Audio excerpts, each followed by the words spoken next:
তো কি খবর ভাই লোক, আজকে আমি কোনো কাউকে রোস্ট করছি না।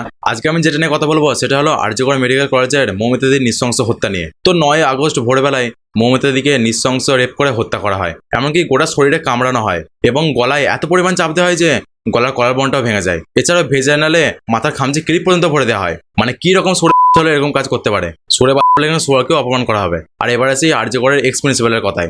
এক্স প্রিন্সিপাল অর্থাৎ সন্দীপ ঘোষ বলছে নাকি এটা একটা আত্মহত্যা। আর এই সরে তুই কি টাকা খাগে প্রিন্সিপাল হয়েছিস নাকি অন্য কারোর চোরে প্রিন্সিপাল হয়েছিস? তুই কি একটা ডেড বডি দেখে বুঝতে পারছিস না যে একটা মেয়ের গোটা শরীরে ক্ষত বিক্ষত, গলার কলার বন ভাঙা, ভেজাইনালে ক্লিপ ভরা? এটা একটা বাচ্চা ছেলে দেখলেও বলতে দেবে যে এটা সম্পূর্ণ মার্ডার। আর তুই প্রিন্সিপাল হয়ে বলছিস নাকি এটা একটা আত্মহত্যা? একে তো ইতিমধ্যে সিবিআই গ্রেপ্তার করেছে। আর একে ইনভেস্টিগেটটা যেন করা হয় কারেন্টের শর্ট দিয়ে। আর তাতে যদি মুখ না খোলে তাহলে একটা বাঘকে এনে জেলের মধ্যে রেখে এই সন্দীপ কালপিরকে প্রশ্ন জিজ্ঞাসা করো। যদি উত্তর না দিতে পারে তাহলে বাঘটাকে ছেড়ে দাও, তখন বুঝতে পারবে মৃত্যু যন্ত্রণাটা কি। এবার আসে সিসিটিভির ওপর। সে বারান্দায় কেন সিসিটিভি নাই? কোন মানুষ কোন দিকে যাচ্ছে কেন সিসিটিভিতে ধরা পড়েনি? তার মানে বুঝতে হবে এই মার্ডারের জন্য গোটা কলেজে কর্মী দায়ী। আমার মতে সবাইকে অ্যারেস্ট করা হোক এবং সবাইকে 3rd ডিগ্রি দেওয়া হোক যতক্ষণ না কোনো উত্তর বেরিয়ে আসছে। এরপর আসি মমতা বন্দ্যোপাধ্যায়ের কথায়। আমাদের মমতা দি বলছে নাকি আমি পরিবারকে 10 লক্ষ টাকা দেবো।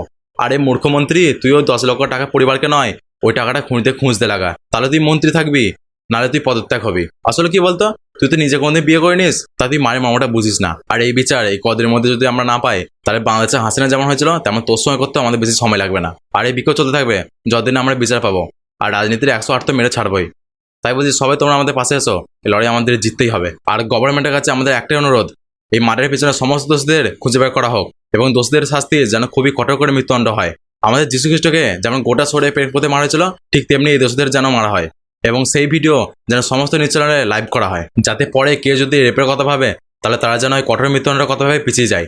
আর সমস্ত নারীরা যেন মাথা উঁচু করে নিঃস্ব স্বাধীনতায় বাঁচতে পারে।